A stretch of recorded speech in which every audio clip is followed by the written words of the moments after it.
For centuries, humanity conceived the vast and desolate polar regions, the Arctic and Antarctica, as the paradigms of terrestrial sterility. They were imagined as immense deserts of ice and rock where life barely managed to sustain itself on the ephemeral surface, and whose depths harbored nothing more than silence, darkness, and eternal freezing.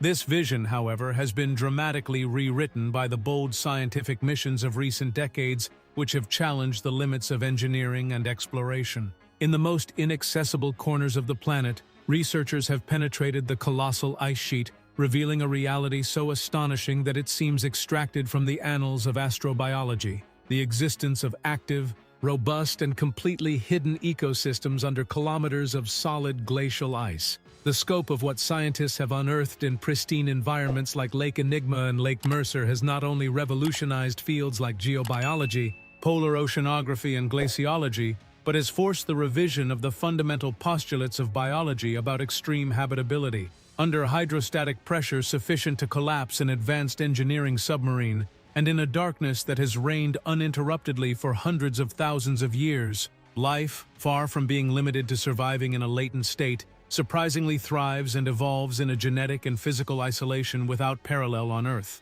Leave your like, subscribe, and share. Let us begin. To understand the transcendence of this biological discovery, it is crucial to understand the physical and thermodynamic phenomenon that allows the existence of subglacial lakes. These are not simple pockets of water, but vast accumulations of fresh and liquid water trapped in the interstice between the continental rock bed and the imposing base of the glacial ice sheet. In Antarctica alone, advanced radar mapping that penetrates the ice has already identified more than 400 of these interconnected reservoirs, forming a dynamic hydrological network that extends beneath the continent. Lake Vostok, for its size, depth, and antiquity, is the best known, but it is the more recent explorations in smaller and more accessible lakes, like Lake Mercer and Lake Enigma, that have provided the most direct and exciting biological discoveries. The persistence of liquid water in an environment that operates well below the surface freezing point is a testimony to a delicate and powerful physical balance,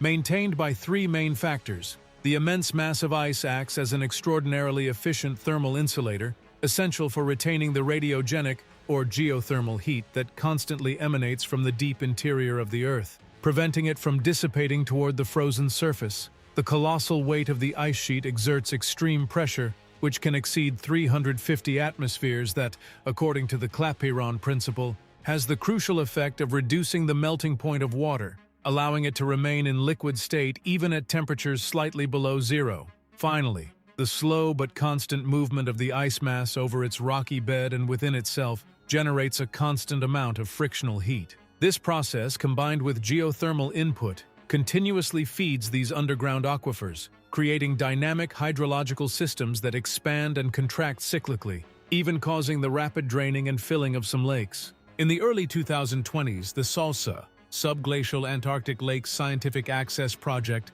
culminated in engineering milestone by successfully drilling more than 1,000 meters of ice to access the unexplored waters of Lake Mercer. What the water and sediment sampling instruments revealed was a biological world that defied all predictions of sterility, seasonality, and light dependence. The water and sediment samples were far from sterile. They contained a surprising density of microbial life, with counts exceeding 10,000 bacterial cells per milliliter, comparable to those found in some surface oceans. The most surprising factor was the confirmation that these communities were not in a latent state of hibernation. On the contrary, they were metabolically active, breathing, reproducing, and highly diverse from a taxonomic standpoint. The key to their survival lies in chemosynthesis, a process that completely dispenses with sunlight and photosynthesis. These organisms are the primary producers of the ecosystem, obtaining their vital energy by oxidizing inorganic compounds dissolved in the rockbed and in the water itself. They function as an autonomous and self-sufficient primary food chain,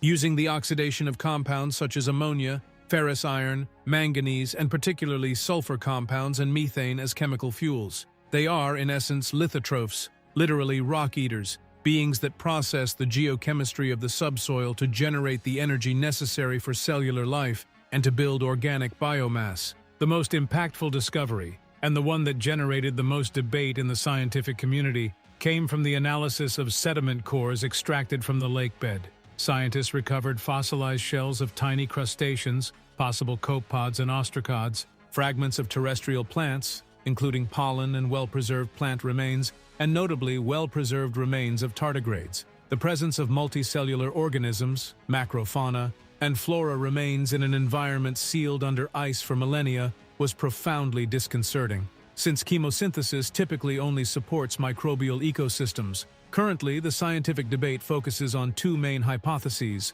The marine estuarine relic theory postulates that these organisms inhabited the basin hundreds of thousands of years ago, during a warm interglacial period, becoming sealed and preserved in the lacustrine sediments, creating a biological time capsule that does not represent current life. On the other hand, the theory of invasion and extreme adaptation suggests the more radical possibility that some forms of complex life have managed to adapt to the network of interconnected aquifers, using the subglacial rivers and channels as biological veins for the dispersal of organisms, perhaps tardigrades, across the continent under the ice. Leave your like, subscribe, and share. The so-called Lake Enigma has contributed equally crucial data, focused on the evolutionary dimension of subglacial life. Genetic studies have revealed that its isolation is not only geographical and thermodynamic, but fundamentally genetic and temporal, having been disconnected from the atmosphere, from global nutrient cycles, and from surface biological competition for more than 100,000 years. The microbial populations of Lake Enigma have diverged radically from their surface relatives. This phenomenon is catalogued as evolution in extreme isolation. Detailed analysis of the genome of these bacteria and archaea allows scientists to study the rate and form in which life adapts when critical environmental variables are eliminated, showing unique adaptations to total darkness, high pressure, and exclusive dependence on geochemical energy. This lake constitutes, therefore, a pristine and invaluable natural laboratory for understanding the absolute limits of biological plasticity and resilience. Accessing a subglacial lake without compromising its integrity is an engineering feat that rivals unmanned space missions. The primary concern, and the greatest ethical and scientific challenge, is unintentional biological contamination. To ensure total sterility, rigorous protocols are employed, with the use of ultrafiltration hot water drills standing out. The water used to melt the ice is heated and subjected to a filtration and ultraviolet sterilization process to guarantee sterilization approaching 100%. Additionally, the drilling process is a race against time due to the rapid closure of the opening, and once the ice-water interface is reached, a chain of instrumentation made of aerospace-grade titanium, subjected to plasma and vaporized hydrogen peroxide sterilization, is introduced to take samples without risk of surface contamination. The most transcendental aspect of what has been discovered under the ice of the Earth is the light it sheds on the potential existence of life beyond our planet. Subglacial lakes are considered by NASA and ESA to be the best terrestrial analogues for the icy moons of our solar system, specifically Europa, moon of Jupiter, and Enceladus, moon of Saturn. These moons have global oceans of salty liquid water under thick layers of ice. If life has found an efficient way to thrive in the perpetual darkness, high pressure, and cold of Lake Mercer, using chemosynthesis as an energy engine and geothermal heat as a heat source, the scientific probabilities of finding microbial life, or even more complex organisms in the vast oceans of Europa and Enceladus, have increased dramatically. What was once a fascinating speculation has become a robust and measurable scientific possibility. In fact, the instruments, sterilization protocols, and sampling techniques being perfected in Antarctic expeditions serve directly as engineering prototypes for future astrobiological probes,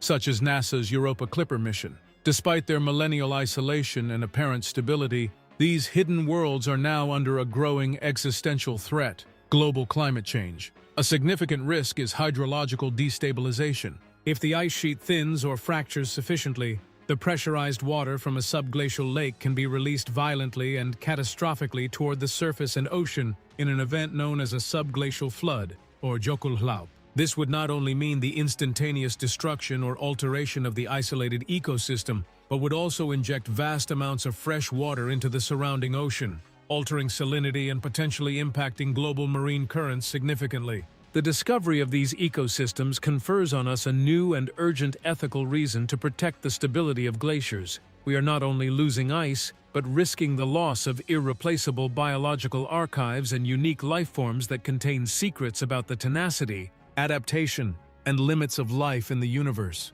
What has been discovered in the depths of Antarctica and the Arctic has irremediably altered our vision of the planet. The polar regions can no longer be considered mere dead or sterile lands. They are in fact vast, unexplored, and dynamic reservoirs of life that have evolved in geological isolation. The finding of chemosynthesis as the basis of an ecosystem, of macrofauna remains, and of microbes that eat rock is only the opening chapter of this subglacial exploration. These findings suggest a much greater potential for life across the solar system, especially on icy moons like Europa and Enceladus. As drilling technology improves and extends to more lakes and the network of subglacial rivers that connect them, it is almost certain that we will find even more surprising, specialized, and genetically unique life forms. These active and hidden ecosystems are a powerful reminder that life is fundamentally opportunistic, infinitely persistent, and capable of colonizing any niche, no matter how hostile, dark, and cold it may seem.